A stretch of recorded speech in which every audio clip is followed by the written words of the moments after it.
And I got some Democrat members listening. And I've got some Democrats on the Democratic Party that's probably quite upset with me right now.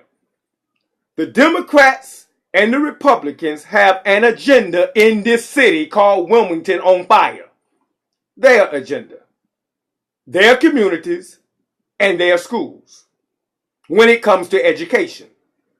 When it comes to paying for it, the tax dollars, they want everybody to participate. They want your tax dollars as well. They want to tax you in the county and they want to tax you in the city. But when it comes to how to spend those tax dollars, they want the buck of those tax dollars to go to their constituents. Now, for my Democrats that have moved out of their neighborhood and moved back into the inner city and have a vested interest in the inner city, I support you and I understand. You didn't like what I just said because I wasn't talking about you. If the shoe don't fit, don't wear it. Mama said if you throw a rock at a pack of wolves, the one that holler got hit. If it didn't fit you, don't wear it. We know there are some of you all that care and concerned about the upliftment of the black community, that you want to build the inner city up, that you want us to stop throwing our money away down the bank. Yeah, we know that. However, we also know there's an agenda for educational process that doesn't include us, because ever since I've been here, there was Oscar Graham and Miss Freeman on board.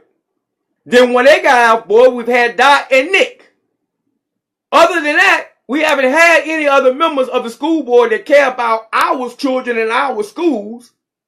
And there's never been enough votes to overthrow them. And even Oscar had to go on the Republican side when he was there to work with them. Dot had to work with them to get anything down the pipeline. And Nick Rose, they got tired of him and just ran him off the school board. Back to landfall. So, that being said, in the primaries right now, remember I said 33, 33, 34. In the primaries, you can only vote for the party of your choice. If your voter registration card says Democrat, you vote in the Democrat primary. If your voter registration card says Republican, which mine does say, I get to vote in the Republican primary. And independents get to vote in either one, either way they want to go. But they can only vote in one primary. That being said, how does the 30% work for us? It works the same way for them because they do the same thing. See, what they've done is they're going to blow it up, the Democratic primary, and on our side of the track, there are Republicans that register Democrats, but they register Republicans. They only do a Democratic registration card so they can vote in the primary and determine who we run up against in the general election. So, of course, they're going to go in and hurry vote for theirs. And then they're going to decide. They are going to decide. We are not going to decide whether it's Jameson, Miss Emma, or Kevin. We have no decision over that. They are going to decide based on who they put their last vote behind. Do the numbers? Tell me I'm wrong. But don't tell me I'm wrong till you run the numbers. Because the numbers will show you I'm correct because you keep coming up with the same Republican school board. That's how they control the elections. They go into the Democratic primary and they decide who the weaker candidate is that they want to run up against in the general election.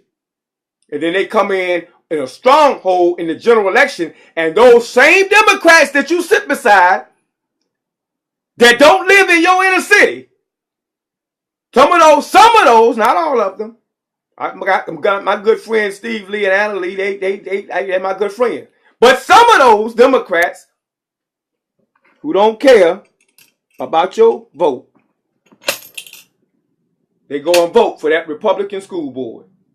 You look at the numbers, you study the numbers, you study the votes precinct by precinct, and you tell me that the Democrats are not keeping that Republican school board on standing. Tell me I'm wrong based on the numbers. So, back to my 33.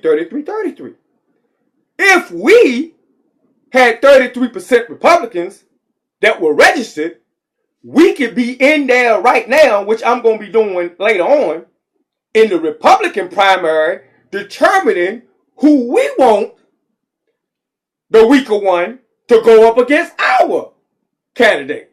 I hope y'all follow my strategy here now, because there's been a strategy been out here for 20 years and we ain't got there yet. It's a strategy that will work. It worked in Newport News, Virginia, under Bobby Scott. That's where I'm from. It worked on council there years ago. That's how I know. 33, 33, 34. Because the independents now in the general election, remember, in the general election, you vote wherever you want to vote. In the general election, we become a stronghold because we take our independents and we take our Democrats and we take our and we go broker a deal with the other party. If y'all think deals don't be broke on voter blocks, if y'all don't think before the election they don't go to this church, this church, this church, this church, and ask the pastor which way you gonna sway your congregation. I had a pastor tell me that nobody gonna come in his church and tell him which way to go.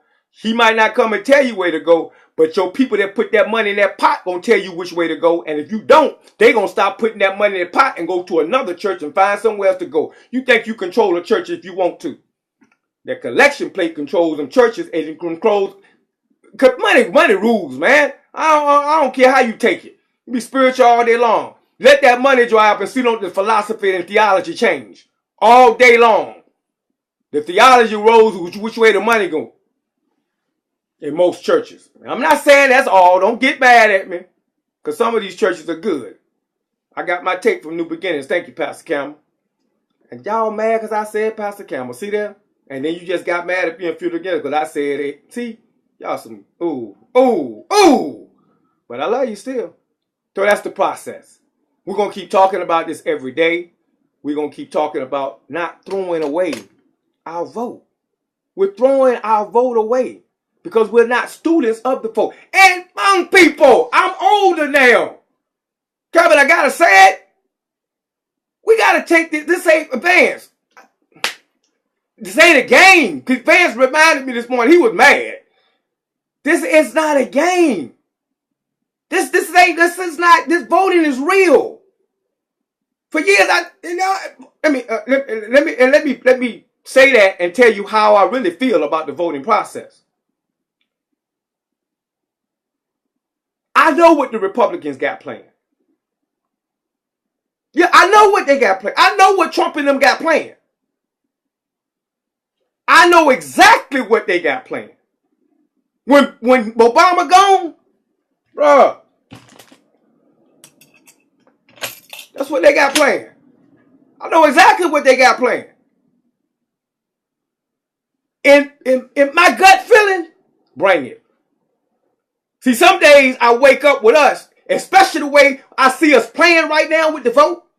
We don't take things serious. We think it's a joke. Do you people walked across the Selma Bridge and got beat up, battered, bruised, almost died, and some even died for us to have the right to vote? People put their lives on the line, marching, getting beat up, getting attacked by dogs. For you to be able to go to a poll and for you to be able to register your name, let alone run. You know what people gave up for that? And then we gonna take it lightly? This ain't no halftime score of a game. This is real life situation. So we gotta be serious about it. We gotta be about business about it. We gotta be real about it. And if we're not gonna do that, we need to get out the game. Get somebody else to warm up and let them get in. But we gotta be real today when it comes to this process. Else, we get rid of Mr. Bank.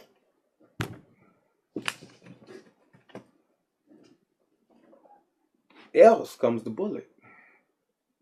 I saw what it said. It said ballot or bullet. Else come the bullet.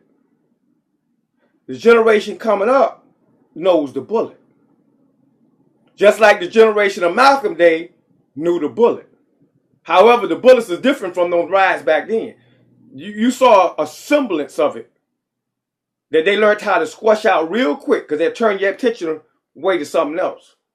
But that's starting not take effect. I'm on media all day long. I know what these brothers are saying, and I know the serious ones, and I know the ones that's not so serious. And I know the ones that's ready to go to war if things don't change. So you either give them the ballot, but if they get in control, what they want to take away, I stay over there, something to spook the set by the door, so I know what they're going to do. I know what they got planned. But some of us are ready for it. I hope I'm wrong. But there's some days I say, bring it on. There's a tape that I put on the other day with Harold Belafonte when he talked about Martin. And he said Martin wanted them to go into, he felt he was taking us into a burning house. And Harold Belafonte said we had to be like firemen. And we had to figure out some kind of way to put the fire out. Yeah. And there are many of us that are working every day for the vote. There are many of us that's out here struggling every day, trying to put these fires out so that America doesn't burn. But there are days that I wake up and I say, burn, baby, burn. Because at the end of the day, some days I think is what we need to wake us up. Burn it down. And start it over. And then maybe we'll stop getting comfortable. And then maybe we'll stop taking things for granted. And then maybe we'll stop being the jolly old nigga. And we'll start being the real man and woman. See them real men, them real ones on my wall back there? We'll start being the real men and women that the Creator wanted us to be. I love y'all. I love y'all. I love y'all. Every Thursday, come back in to Ballot of the Bullet, because we ain't finished yet. Because I'm going to tell you how the bullet work next week. I'm going to look at some of these results coming in. We're going to go through the primary on the 15th. Win, lose, or draw. We're going to be right back here through the whole election process. We ain't even start talking national election yet. We ain't start talking.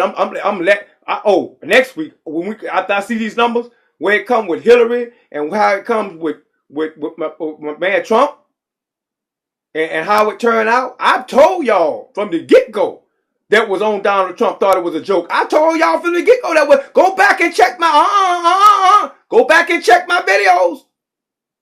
I ain't no late rider. I told you from the get-go Donald Trump wasn't no joke. I told you what he had planned from the get-go, and I told you exactly how it was going to play out. How he was going to be the front runner. And what deals they were going to try to make and solidify that thing. And where your black vote going. Oh, check Travis Fowler's piece out that he just wrote about how the black vote is not sold up to Hillary Clinton like she thinks she got it sold up. Oh, phew. If Hillary ain't got no streetwise in. She did a lot. She talked junk to Obama. Obama ain't gonna be fanning that coattail like you think he is. No. There's a lot of stuff going on behind closed doors. You better get ready. Come on, ride with us. Ballot. Bullet. Keep running.